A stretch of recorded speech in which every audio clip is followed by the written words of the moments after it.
இறையேசுவில் அன்பார்ந்த சகோதர சகோதரிகளே, தவக்காலத்தின் 4வது ஞாயிற்றுக்கிழமையாகிய இன்று நாம் வாசிக்கின்ற இறை வார்த்தையானது நம் ஒவ்வொருவரையுமே ஒளியின் மக்களாக வாழ அழைப்பு கொடுக்கின்றது. பாவம் என்னும் இருளிலிருந்து, மூட நம்பிக்கை, மூட பழக்க வழக்கம் என்னும் இருளிலிருந்து, தீய எண்ணங்கள், தீய சிந்தனைகள், தீய செயல்கள் என்னும் இருளிலிருந்து, நம்பிக்கையற்ற விசுவாசமற்ற வாழ்க்கை முறை என்னும் இருளிலிருந்து நம்பிக்கை என்ற ஒளியிலே நீங்களும் நானும் வாழ அழைப்பு தருகின்றது. இன்று நாம் வாசிக்க கேட்கின்ற பார்வையற்ற மனிதனுடைய புதுமை நிகழ்ச்சியிலிருந்து நாம் ஒளியின் மக்களாக வாழ அழைக்கப்படுகின்றோம். அன்பார்ந்தவர்களே, விவிலியத்திலே பார்க்கின்ற பொழுது பழைய ஏற்பாட்டிலே ஒரே ஒரு மனிதன்தான் பார்வையற்றவர் மீண்டும் பார்வையை பெற்றார் என்று நாம் வாசிக்கின்றோம். அது தோபித்து ஒரு நாள் இரவு தன்னுடைய வீட்டிற்கு முன்பாக கட்டிலிலே படுத்து தூங்கிக் கொண்டிருந்த பொழுது வானத்திலிருந்து ஏதோ ஒரு எச்சம் அவருடைய கண்ணிலே விழுகின்றது. அவர் பார்வையை இழக்கின்றார்.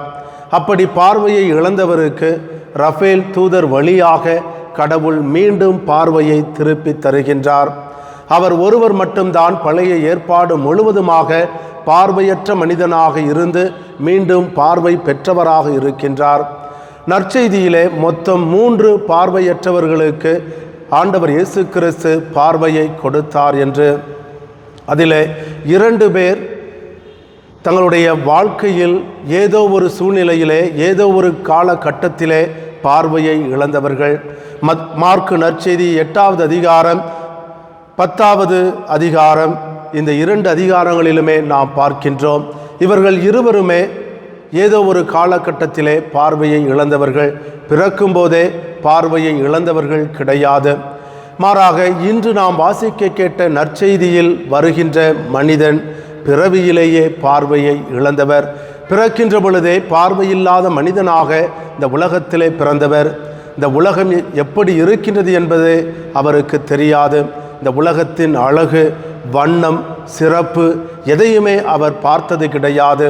மனிதர்கள் எப்படி இருப்பார்கள், எந்த உருவிலே இருப்பார்கள் என்றும் அவர் பார்த்தது கிடையாது. அப்படிப்பட்ட பிறவியிலேயே பார்வையற்ற ஒரு மனிதனுக்கு ஆண்டவர் இயேசு பார்வையை கொடுத்து அந்த மனிதனை பார்க்க செய்து அதன் வழியாக நம் ஒவ்வொருவரையுமே அகத்திலும் புறத்திலும் ஒளி பெற்ற மக்களாக வாழ அழைப்பு கொடுக்கின்றார். ஆம், அன்பார்ந்த சகோதர சகோதரிகளே, இந்த பார்வையற்ற மனிதன் பார்வை பெற்ற புதுமை நிகழ்ச்சியின் வழியாக நாம் ஆண்டவர் இயேசு கிறிஸ்துவை முழுமையாக பற்றி கொண்டு உலகத்தின் ஒளியாக இருக்கின்ற அவருடைய பாதையிலே நடந்து ஒளியின் மக்களாக வாழ அழைக்கப்படுகின்றோம். அன்பார்ந்தவர்களே, இந்த புதுமையிலே பார்க்கின்றோம் பல இறையியல் உண்மைகளும் தத்துவங்களும் இருக்கின்றன. அதிலே 3 இறையியல் உண்மைகளை குறித்து இந்த நாளிலே நாம் சிந்திக்க அழைக்கப்படுகின்றோம். முதலாக இந்த நற்செய்தியின் வழியாக நாம் சிந்திக்க வேண்டிய இறையியல் உண்மை என்னவென்றால், கடவுள் நம்முடைய துன்பத்திலே நம்மோடு இருப்பவராகவும் நம்முடைய துன்பத்திலே அவருடைய வல்லமையை வெளிப்படுத்துபவராகவும் இருக்கின்றார். நம்முடைய வாழ்க்கையிலே நாம் பல நேரங்களிலே பல துன்பங்களை அனுபவிக்கின்றோம். உடல் ரீதியாக, மன ரீதியாக, ஆன்ம ரீதியாக பல துன்பங்களை சந்திக்க நேரிடுகின்ற பொழுது அந்த துன்பத்திலெல்லாம் கடவுளுடைய வல்லமை வெளிப்படும் என்ற நம்பிக்கையை நாம் பெற்றிருக்க வேண்டும். பல நேரங்களிலே நாம் உடல் உள்ள நோயினால் பாதிக்கப்படுகின்ற பொழுது, பொருளாதார நெருக்கடியினால் தவிக்கின்ற பொழுது, பல்வேறு துன்பங்களை சந்திக்கின்ற பொழுது கடவுள் நம்மை தண்டித்து விட்டார், கடவுள் நம்மை சபித்து விட்டார் என்று நாம் நினைக்கின்றோம். ஆனால் அப்படி அல்ல அன்பார்ந்தவர்களே. அந்த துன்பங்களிலே கடவுளுடைய வல்லமை நமக்கு வெளிப்படும் என்பதை இன்றைய நற்செய்தியின் வழியாக நாம் அறிந்து கொள்ளுகின்றோம். எப்படி என்றால், இந்த நற்செய்தியின் தொடக்கத்திலே பார்க்கின்றோம், சீடர்கள் ஆண்டவர் இயேசுவை பார்த்து கேட்கின்றார்கள், ஆண்டவரே, இந்த மனிதன் பார்வையற்ற மனிதனாக பிறப்பதற்கு காரணம் இவன் செய்த பாவமா அல்லது இவனுடைய பெற்றோர் செய்த பாவமா, மூதாதையர் செய்த பாவமா என்று கேட்டார்கள். ஆண்டவர் இயேசு அவர்களுக்கு கொடுத்த பதில், இவன் செய்த பாவமும் அல்ல, இவனுடைய பெற்றோர் செய்த பாவமும் அல்ல, மாறாக கடவுளுடைய வல்லமை இவனிலே வெளிப்படுவதற்காக இவன் இப்படி பிறந்தான் என்று சொல்லுகின்றார். அன்பார்ந்த சகோதர சகோதரிகளே, யூத கலாச்சாரத்திலே ஒரு மூட நம்பிக்கை இருந்தது. அது என்னவென்றால், ஒரு மனிதனுக்கு நோய் வந்தது என்றால், ஒரு மனிதனுக்கு பார்வை போய்விட்டது என்றால் அதற்கு காரணம் அவன் செய்த பாவம் அல்லது அவனுடைய மூதாதையர் செய்த பாவம் என்று அவர்கள் நம்பினார்கள். பெற்றோர் செய்த பாவம் பிள்ளைகளை பாதிக்கின்றது, தலைமுறையை பாதிக்கின்றது என்ற மூட நம்பிக்கையை யூதர்கள் கொண்டிருந்தார்கள்.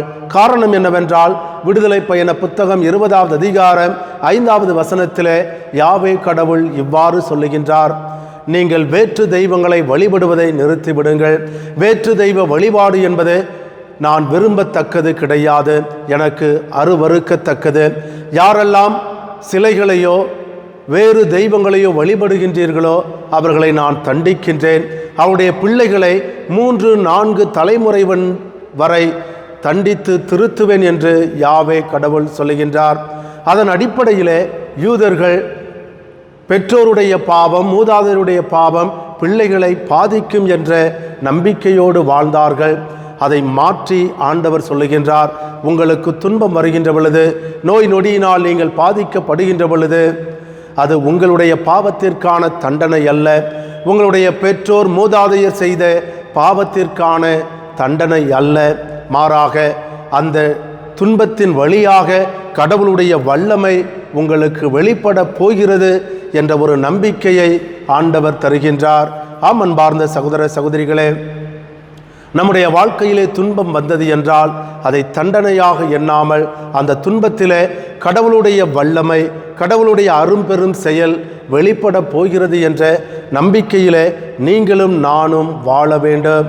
இதுதான் இன்றைய இந்த புதுமையின் வழியாக நாம் பெற்றுக்கொள்ளுகின்ற முதல் இறையியல் உண்மை.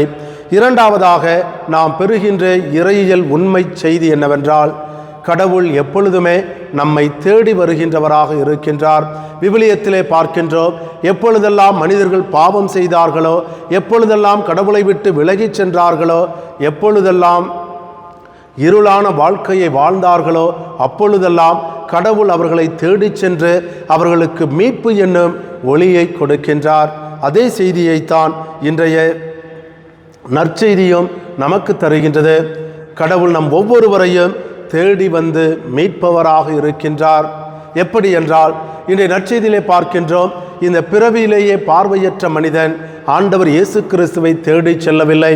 ஆண்டவரை எனக்கு பார்வையை தாரும் என்று ஜெபிக்கவும் இல்லை. மாறாக ஆண்டவர் இயேசு கிறிஸ்துவே அவனை தேடி சென்று அந்த பார்வையற்ற மனிதனுக்கு பார்வையை கொடுக்கின்றார். நற்செய்தியிலே பார்க்கின்றோம், மற்ற 2 பார்வையற்ற மனிதர்கள், மார்க்கு நற்செய்தி 8வது அதிகாரம் 22 முதல் 26 முடிய உள்ள வசனங்களிலே, பெத்சாயிதாவில் வாழ்ந்த பார்வையற்ற மனிதன், அந்த மனிதனை அவருடைய உறவினர்கள் ஆண்டவர் இயேசு கிறிஸ்துவிடத்திலே அழைத்து சென்று, ஆண்டவரே, போதகரே, இவனை தொடும் என்று வேண்டுகின்றார்கள். அப்படி வேண்டிய பொழுது ஆண்டவர் தொட்டார், அவர் பார்வையை பெற்றார். அதே போல மார்க்கு நற்செய்தி 10வது அதிகாரம் 46 முதல் 52 முடிய உள்ள வசனங்களிலே பார்க்கின்றோம். அங்கு பர்த்திமேயு என்ற பார்வையற்ற மனிதன், ஆண்டவர் இயேசு அந்த வழியாக செல்லுகின்றார் என்பதை கேள்விப்பட்டவன், தாவீதின் மகனை, எனக்கு இரக்கம் காட்டும், எனக்கு பார்வையை தாரும் என்று அவன் வேண்டுகின்றான். அப்படி வேண்டிய பொழுது அந்த மனிதனுக்கும் ஆண்டவர் பார்வையை கொடுத்தார்.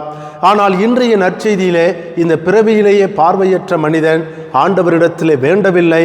மாறாக அந்த மனிதன் அந்த இடத்திலே அமர்ந்து கொண்டிருக்கிறார். ஆண்டவர் இயேசுவே அவரை தேடி சென்று தன்னுடைய உமிழ் நீரை தரையில் துப்பி சேறு உண்டாக்கி தன்னுடைய கரங்களால் அந்த சேற்றை எடுத்து அவனுடைய கண்ணிலே பூசி அந்த மனிதனுக்கு பார்வையை கொடுக்கின்றார். ஆக அன்பார்ந்த சகோதர சகோதரிகளே, இந்த நிகழ்ச்சியின் வழியாக ஆண்டவர் நமக்கு சுட்டி காட்டுகின்ற உண்மை என்னவென்றால், நம்முடைய தேவையிலே அவர் நம்மை தேடி வருபவராக இருக்கின்றார். நம்முடைய இக்கட்டுக்கள், இன்னல்கள், இடையூறுகள், தொல்லைகள் எல்லாவற்றிலும் இருந்து அவர் நமக்கு மீட்பு தருகின்ற கடவுளாக இருக்கின்றார். மூன்றாவதாக அன்பார்ந்த சகோதர சகோதரிகளே, இந்த புதுமையானது நமக்கு கொடுக்கின்ற இறையியல் உண்மை என்னவென்றால், நீங்களும் நானும் நம்முடைய நம்பிக்கையிலே ஒளிர வேண்டும், மிளிர வேண்டும். நம்முடைய நம்பிக்கையிலே நாளுக்கு நாள் வளர்ச்சி அடைய வேண்டும். நம்முடைய மனித வாழ்க்கையிலே துன்பங்கள் வரும், இன்னல்கள் வரும், நோய்கள் வரும், பல பிரச்சனைகள் வரும். அப்படி வருகின்ற பொழுது நாம் வேறு தெய்வங்களை தேடி செல்லக்கூடாது. குறிப்பாக ஜோசியக்காரர்களையும் குறி சொல்பவர்களையும் நாம் தேடி செல்லக்கூடாது. இதோ இவர்கள் எனக்கு செய்வனை வைத்து விட்டார்கள், இவர்கள் தீ ஆவியை என் மீது ஏவி விட்டார்கள், என்னுடைய குடும்பத்தின் மீது ஏவி விட்டார்கள், தீ ஆவியின் தூண்டுதல் என்னுடைய குடும்பத்தை அழித்து கொண்டிருக்கின்றது, எனவே நான் ஜோசியக்காரர்களை தேடி செல்கின்றேன், அதற்கான பரிகாரத்தை செய்கின்றேன் என்று நாம் ஒருபோதும் செல்லக்கூடாது. மாறாக நாம் பெற்றிருக்கின்ற இந்த கத்தோலிக்க நம்பிக்கையிலே நாளுக்கு நாள் வளர்ச்சி அடைய வேண்டும். அந்த நம்பிக்கையிலே நாம் மிளிர வேண்டும், ஒளியின் மக்களாக வாழ வேண்டும். இன்றைய நற்செய்தியிலே பார்க்கின்றோம், இந்த பார்வையற்ற மனிதன் ஆண்டவர் இயேசு கிறிஸ்துவிடமிருந்து குணமளிக்கும் வல்லமையை பெற்றுக்கொண்டு பார்வை அடைந்தவனாக அவன் சமுதாயத்திலே நடமாடிய பொழுது ஒரு சிலர் அவனிடத்திலே வந்து கேட்கின்றார்கள், உனக்கு யார் பார்வையை கொடுத்தது என்று. அவன் சொல்லுகின்றான், இயேசு என்ற மனிதர் கொடுத்தார் என்று.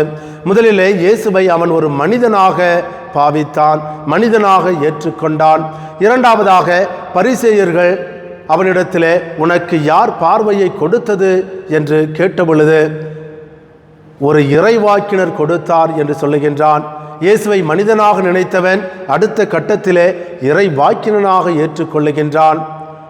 ஆண்டவர் இயேசு கிறிஸ்துவே அவனை சந்தித்த பொழுது அவன் ஆண்டவர் இயேசு கிறிஸ்துவை ஆண்டவரே, மீட்பரே, மெசியாவே என்று ஏற்றுக்கொள்ளுகின்றான். ஆம் அன்பார்ந்த சகோதர சகோதரிகளே, இந்த பார்வையற்ற மனிதனுடைய நம்பிக்கையானது படிப்படியாக வளர்ச்சி அடைவதை நாம் பார்க்க முடிகின்றது. முதலிலே இயேசுவை சாதாரண மனிதனாக நினைத்தவன் அடுத்த கட்டத்திலே இறைவாக்கினராக ஏற்றுக்கொள்ளுகின்றான். அதற்கு அடுத்த கட்டத்திலே மீட்பராக, மெசியாவாக, கடவுளாக, இறை மகனாக ஏற்றுக்கொண்டு அவரிலே நம்பிக்கை கொண்டான் என்று நற்செய்தியானது சுட்டி காட்டுகின்றது.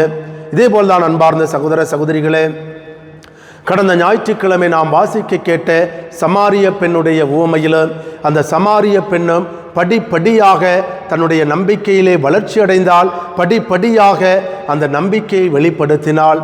ஆண்டவர் இயேசு கிறிஸ்துவோடு உரையாடுகின்ற பொழுது முதலாக ஆண்டவர் இயேசுவை ஒரு யூதன் என்று நினைத்தவள் அடுத்தபடியாக அவரை இறைவாக்கினராக ஏற்றுக்கொள்ளுகின்றார். அதற்கு அடுத்த நிலையிலே ஒரு போதகராக ஏற்றுக்கொள்ளுகின்றார். இறுதியிலே மெசியா என்ற அறிக்கையை அவள் சமர்ப்பிப்பதை பார்க்கின்றோம். ஆக ஆண்டவர் இயேசு கிறிஸ்துவை யூதனாக, போதகராக, இறைவாக்கினராக ஏற்றுக்கொண்ட அந்த சமாரிய பெண் இறுதியிலே மெசியா, இறை மகன் என்ற நம்பிக்கையிலே வளர்ச்சி அடைந்ததைப் போல இந்த பார்வையற்ற மனிதனும் ஆண்டவர் இயேசுவிலே படிப்படியாக நம்பிக்கையிலே வளர்ச்சி அடைந்து ஆண்டவரை மெசியாவாக ஏற்றுக்கொண்டு தன்னுடைய வாழ்க்கையை மாற்றியதை நாம் பார்க்க முடிகின்றது. ஆக அன்பார்ந்த சகோதர சகோதரிகளே, நம்முடைய கத்தோலிக்க கிறிஸ்தவ வாழ்க்கையில் நாம் படிப்படியாக நம்முடைய நம்பிக்கையிலே வளர்ச்சி அடைய வேண்டும். நமக்கு நம்முடைய பெற்றோர்கள் இறை நம்பிக்கையை கொடுத்திருக்கின்றார்கள். அந்த நம்பிக்கையிலே நாம் வளர்ச்சி அடைய வேண்டுமே ஒழிய ஒருபோதும் தளர்ச்சி அடையக்கூடாது. நம்முடைய நம்பிக்கையிலிருந்து ஒருபோதும் படிப்படியாக குறையக்கூடாது, விலகக்கூடாது, தளர்ந்து விழக்கூடாது. மாறாக ஒவ்வொரு நாளும் மேலோங்க வேண்டும், வளர வேண்டும். நம்முடைய நம்பிக்கையிலே வளர்ந்து ஒளியின் மக்களாக திகழ வேண்டும். அதைத்தான் இன்றைய இறை வார்த்தையானது நமக்கு அழைப்பாக கொடுக்கின்றது. நீங்களும் நானும் ஒளியின் மக்களாக வாழ வேண்டுமென்றால் இன்றைய இரண்டாவது வாசகத்திலே தூய பவுலடியார் கூறுவது போல நீதியோடும் நேர்மையோடும் உண்மையோடும் வாழ வேண்டும். இதோ இருளின் ஆட்சியிலிருந்து நாம் விடுவிக்கப்பட்டிருக்கின்றோம். இருள் அகன்று போக வேண்டும், ஒளி நிறைந்த மக்களாக நாம் வாழ வேண்டும்.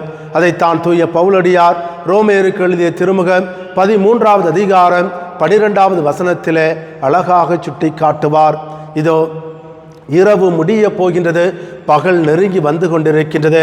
எனவே இருளின் ஆட்சியை தவிர்த்துவிட்டு ஒளியின் ஆட்சியின் மக்களாக நீங்கள் வாழுங்கள் என்று ஒளிக்குரிய அணிகலன்களை நீங்கள் அணிந்து கொள்ளுங்கள் என்று சொல்வார்.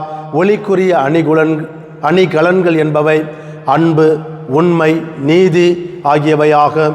அன்பார்ந்த சகோதர சகோதரிகளே, நீதியோடும் அன்போடும் உண்மையோடும் வாழ்வதன் வழியாக நாம் அனைவருமே ஒளியின் மக்களாக வாழ முயற்சி செய்வோம். நம்முடைய நம்பிக்கையிலே நாளுக்கு நாள் வளர்ச்சி அடைந்து ஆண்டவர் இயேசு கிறிஸ்து இந்த உலகத்திற்கு ஒளியாக இருப்பது போல நீங்களும் நானும் இந்த உலகத்திற்கு ஒளியாக மிளிர்ந்து வாழ முயற்சி செய்வோம். அதற்கான அருள் வரங்களை வேண்டி இந்த நாளிலே சிறப்பாக ஜெபிப்போம். ஆமேன்.